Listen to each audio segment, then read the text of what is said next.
My mother and my brothers are those who hear the word of God and do it. லூக்கா 8:21. இறை வார்த்தையை கேட்டு அதன்படி செயல்படுகிறவர்களே என் தாயும் என் சகோதரர்களும் சகோதரிகளும் ஆவார்கள். இது கிறிஸ்து வழங்கும் வாழ்வு தரும் நற்செய்தி. கிறிஸ்துவே உமக்கு புகழ். Mother treasured all these things in her heart. லூக்கா 2:51. தாய் இந்நிகழ்ச்சிகளையெல்லாம் தமது உள்ளத்தில் பதித்து வைத்திருந்தார். இயேசுவின் அன்பான சகோதர சகோதரி, அன்பான பிள்ளைகளே, அன்பான தொலைக்காட்சி விசுவாசிகளே, கடவுளின் வார்த்தையை கேட்பது ஒரு புறம், அதை கடைபிடிப்பது இன்னொரு புறம். கேட்பது மட்டும் போதாது, அதை கடைபிடிக்க வேண்டும். உள்ளத்தின் ஆழத்தில் அது தங்கி அவ்வப்பொழுது பரிணமிக்க வேண்டும். சொல், செயல், சிந்தனை இவைகளினால் இந்த வார்த்தை வாழ்வாக்கப்பட வேண்டும்.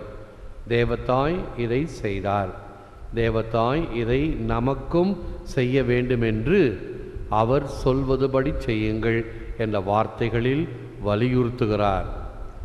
இறை தந்தையும் இதைத்தான், இவரே என் அன்பு மகன், இவரிடம் நான் பூரிப்படைகிறேன், இவருக்கு செவிசாயுங்கள் என்று சொல்லும் பொழுது எதை நாம் கேட்கிறோமோ அதை செயல்படுத்த வேண்டும். வருகிற ஞாயிற்றுக்கிழமை ஒரு நற்செய்தி வருகிறது. ஒரு மகன் அப்பா சொல்வதை கேட்பான், சரிப்பா செய்கிறேன்ப்பா அப்படின்னு போவான், செய்ய மாட்டான். இன்னொருத்தன் பாப்பா உனக்கு ஒரு வேலை இல்லை, செய்ய முடியாது போ அப்படின்னு சொல்லி மறுத்துடுவான், பிறகு செய்வான். இந்த ரெண்டு பேரில் யார் சிறந்தவர்கள்? செய்கிறேன்னு சொல்லிட்டு செய்யாமல் விடுவனா, செய்ய மாட்டேன் என்று முதலில் மறுத்துவிட்டு பிறகு செய்பவனா? பிறகு செய்பவன். செயல்பட வேண்டும். வெறும் வார்த்தை ஜாலங்கள் அல்ல. வார்த்தைகளினால் சர்க்கரை பந்தல் போடுபவர்கள் நிறைய பேர் உண்டு. வார்த்தைகள் தேனொழுக பேசுவார்கள், ஆனால் செயல்பாட்டில் ஒன்று கூட செயல்பட முடியாமல் இருப்பதை நாம் பார்க்கிறோம். அல்லது சொன்ன சொல் காப்பாற்றப்பட வேண்டும். இதை செய்கிறேன் பேர்வழி என்றால் செய்ய வேண்டும். எப்படியாவது குறைந்தபட்சம் இதோ என்னால் முடிந்தது, இவ்வளவுதான் செய்தேன் என்கின்ற வழக்கில் அந்த முயற்சி திருவினையாக்கும் என்று சொல்வதை போல முயற்சிகள் செய்யப்பட வேண்டும். விதை விதைப்பவன் விதைக்கிறான், விளையச் செய்வது இறைவன். ஆகவே விதைக்காமலே அல்லது வயல் பக்கம் போகாமலே அறுவடைக்கு நீ கதிர்வாளை எடுத்து கொண்டு சென்றால் என்ன கிடைக்கும் என்று வேதத்திலும் படிக்கிறோம். அதே போன்று பள்ளிக்கூடம் போகாமலே, பாடம் படிக்காமலே, பரீட்சை எழுதாமலே பாஸாக வேண்டும் கடவுளே அப்படின்னா எப்படி முடியும்? உழைக்க வேண்டும். உழைப்பின் பயன்தான் நமக்கு வெற்றியும், நமக்கு அந்த வரக்கூடிய அந்த தேர்தலில் முடிவும்.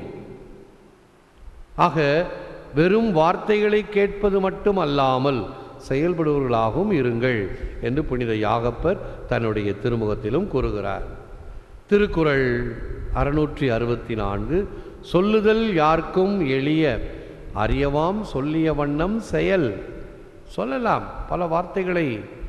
இந்த எலெக்ஷன் மேனிஃபெஸ்டோ என்று சொல்லுவார்கள். தேர்தல் காலத்தில் அரசியல்வாதிகள் பலவிதமான வாக்குறுதிகளை கொடுப்பார்கள்.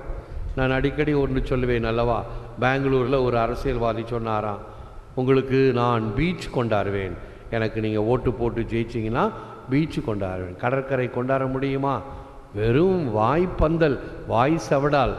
சொல்லுதல் எளிய, அறியவாம் சொல்லிய வண்ணம் செயல். அதன்படி நடப்பல் என்பது கடினம். நடக்க வேண்டும்.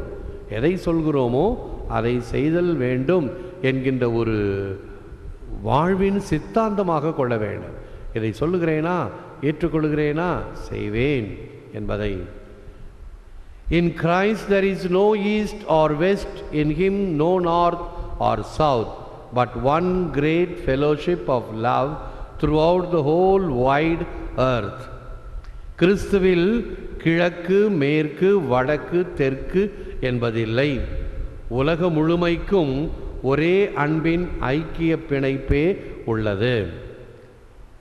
ஒரு நல்ல உதாரணம், நாங்கள் அன்பொழி ஆரம்பித்து இன்டர்நெட்டில் போடும் பொழுது அதை பார்க்கின்ற கத்தோலிக்க கிறிஸ்துவர்கள் உலகத்தில் எந்த பகுதியில் இருந்தாலும் அவர்களுக்கு இந்த மொழி தமிழில் செல்கின்ற இந்த திருப்பலி புரியாவிட்டாலும் அவர்களுக்கு தெரியும் இது கத்தோலிக்க திருப்பலி, கத்தோலிக்க மறையிலே ஒப்பு கொடுக்கின்ற ஒரு ஆலயத்தில் நடக்கின்ற அந்த மாநிலத்து மொழியிலே நடைபெறுகின்ற திருப்பலி என்று அர்த்தம் தெரியாவிட்டால் கூட அந்த திருப்பலியினுடைய படிவம் அவர்களுக்கு தெரிவதினால் அதை பின்பற்றினார்கள். எல்லா திருப்பலிகளும் மொழி மாறுமே தவிர, ஆனால் அதனுடைய சடங்குகள் பிதாசுதனிலிருந்து ஆரம்பித்து சென்று வாருங்கள் திருப்பலி முடிந்தது என்பது வரைக்கும் உலகத்தில் இருக்கக்கூடிய எல்லா கத்தோலிக்க திருச்சபையிலும் இந்த திருப்பலி ஒரே வகையிலே ஒப்பு கொடுக்கப்படுகிறது.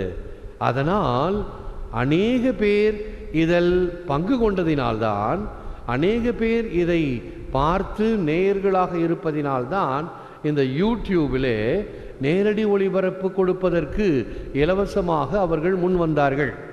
இதற்கு நிறைய பேர் இருக்கிறார்கள், இதை உலகம் முழுவதும் பார்க்கிறார்கள். எது ஒன்று இணைத்தது? மொழியா? நிச்சயமாக இல்லை. அல்லது நானா? நிச்சயமாக இல்லை. இங்கே கிறிஸ்து மையமாக இருந்து இதில் செயல்பட்டு கொண்டிருக்கிறார். கிறிஸ்துவை மையமாக கொண்ட இந்த திருப்பலி ஒப்பு கொடுக்கப்படுகிறது, பலியாக்கப்படுகிறது, மக்கள் நன்மை வாங்குகிறார்கள். இதை பார்க்கின்ற மக்கள் ஏராளம் என்பதினால் இதற்கு நிறைய பேர் இதன் நேயர்களாக இருப்பதினால் யூடியூப் என்பது ஒரு பெரிய கடல். அந்த கடலிலே அன்பொழிக்கும் இடம் கிடைத்தது. ஆக கிறிஸ்துவில் கிழக்கு, மேற்கு, வடக்கு, தெற்கு என்பதில்லை. உலகம் முழுமைக்கும் ஒரே அன்பின் ஐக்கிய பிணைப்பே உள்ளது. இந்த உலகம் முழுவதும் ஒரே ஐக்கிய பிணைப்பிலே கிறிஸ்துவின் அன்பில், கிறிஸ்துவின் அன்பில் நிலைத்திருங்கள், என் அன்பில் நிலைத்திருங்கள் என்று சொல்லும் பொழுது, கிறிஸ்துவின் அன்பிலிருந்து என்னை பிரிப்பவன் யார் என்று புனித சின்னப்பர் கேட்பதையும் நாம் நினைவில் கூற முடியும். We must continuously meditate the word of God. Saint Thomas Aquinas, நாம் இறை வார்த்தையை தொடர்ந்து தியானித்தல் வேண்டும்.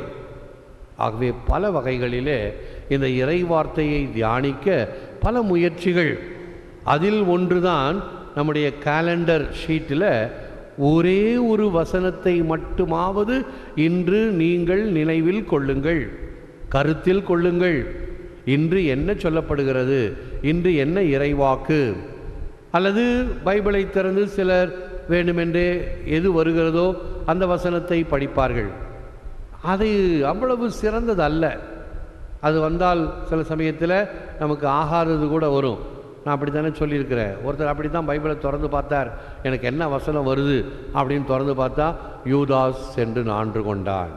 அடைச்ச இந்த வசனம் தானே வரணும், இவ்வளோ வசனம் இருக்குது எனக்குன்னு வருது பார் அப்படின்னு அவரையே நொந்துக்கிட்டு அடுத்த தடவை என்ன வருதுன்னு பார்க்கலாம். ரெண்டாவது தடவை பார்த்தார், நீயும் அதே போல் செய்.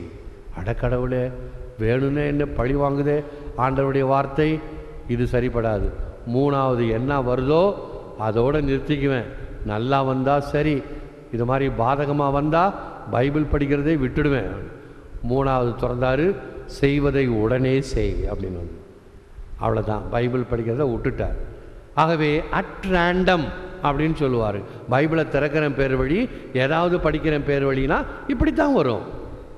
மாறாக இன்று எனக்கு ஆண்டவருடைய அருள் வாக்கு என்ன சொல்லுகிறது, எதை வலியுறுத்துகிறது என்று நான் கவனிக்க வேண்டும். ஆகவே தான் நம்முடைய கத்தோலிக்க திருச்சபையில் இந்த பைபிளை 3 பகுதிகளாக பிரித்திருக்கிறார்கள். சைக்கிள் ஏ, சைக்கிள் பி, சைக்கிள் சி என்று ஞாயிறு வாசகங்களை, தினமும் படிக்கின்ற வசனங்களை 2 ஆண்டாக பிரித்திருக்கிறார்கள். ஆண்டு 1, ஆண்டு 2.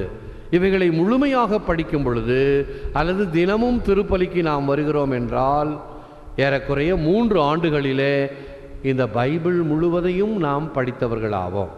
எல்லா புத்தகங்களிலிருந்தும் வாசகங்கள் வரும்.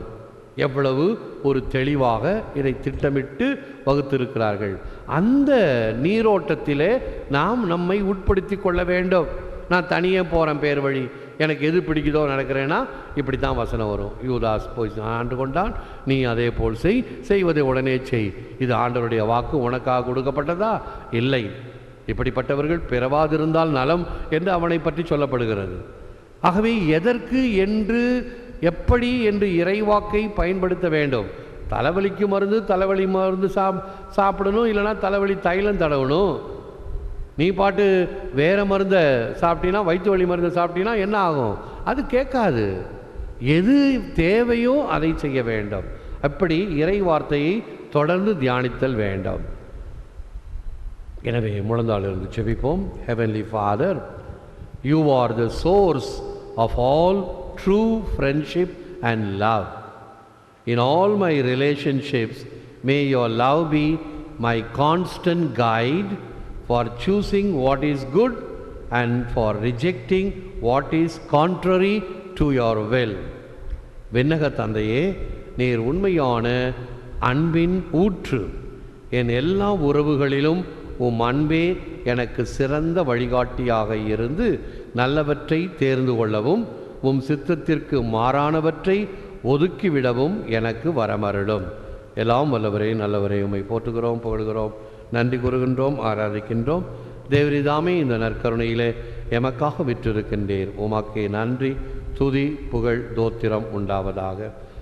இவைகளினால் நாங்கள் என்றும் உமது வார்த்தையை கடைபிடிப்பவர்களாக, உமது குரலை கேட்பவர்களாக, உம் பின்னால் வழிநடக்கின்ற ஆடுகளாக, நீரே எம் நல்ல ஆயனாக இருந்து நாங்கள் உமது அன்பு ஆடுகளாக உமது வார்த்தைக்கும் உமது வழிக்கும் பின்பற்றி நடப்பவர்களாக இருக்கச் செய்திருளும்.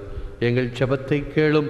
எண்ணில்லாத மக்கள் இந்த வல்லமையான நேரத்தில் தங்களையும் இணைத்து கொண்டு எங்களோடு ஜெபித்து கொண்டிருக்கிற உள்நாடு வெளிநாடு மக்கள், அருகில் வெகு தொலைவில் என்று ஊடகங்களின் வழியாக ஜெபித்து கொண்டிருக்கிற அனைவருக்கும் உமது அருளை நிறைவாக தாரும். ஏற்று வரமருளும் இறைவா, காக்கும் கரங்களினால். ஆமென், ஆமென்.